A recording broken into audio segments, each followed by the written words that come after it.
أعوذ بالله من الشيطان الرجيم. بسم الله الرحمن الرحيم. ولله على الناس حج البيت من استطاع إليه سبيلا ومن كفر فإن الله غني عن العالمين. لوگوں پر اللہ کا یہ حق ہے کہ جو اس گھر تک پہنچنے کی استطاعت رکھتا ہو وہ اس کا حج کرے، اور جو کوئی اس حکم کی پیروی سے انکار کرے تو اسے معلوم ہونا چاہیے کہ اللہ تمام دنیا والوں سے بے نیاز ہے۔ معزز عازمین حج، آپ کس قدر خوش قسمت ہیں کہ اللہ رب العزت نے آپ کو استطاعت عطا فرمائی اور حج جیسے مقدس سفر کے لیے چن لیا۔ وزارت مذہبی امور حکومت پاکستان آپ کو مبارکباد پیش کرتی ہے اور دعا کرتی ہے کہ اللہ تعالیٰ آپ کا حج مبرور فرمائے۔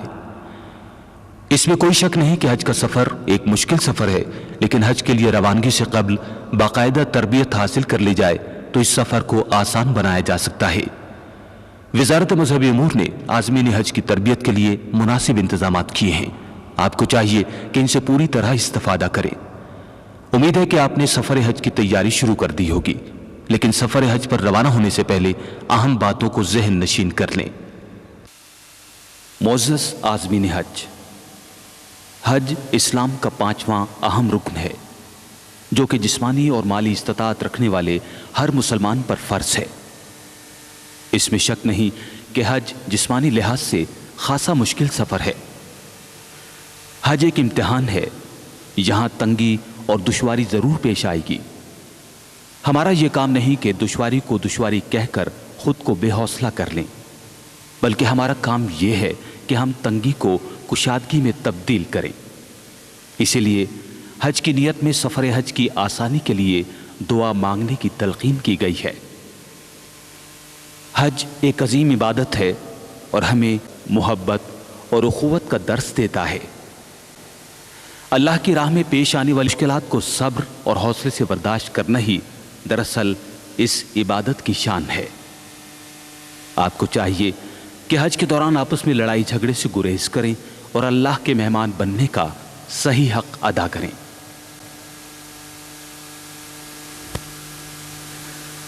حج کے دوران پیش آنے والی مشکلات کو خندہ پیشانی سے برداشت کریں، سعودی قوانین کا احترام کریں اور جہاں تک ہو سکے اپنے ساتھیوں کے آرام کا خیال رکھیں۔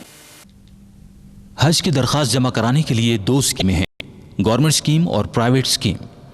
گورنمنٹ اسکیم کے تحت آپ کے لیے حج کے تمام انتظامات حکومت کرتی ہے، جبکہ پرائیویٹ اسکیم کے تحت تمام انتظامات کرنا حج گروپ آرگنائزرز کی ذمہ داری ہے۔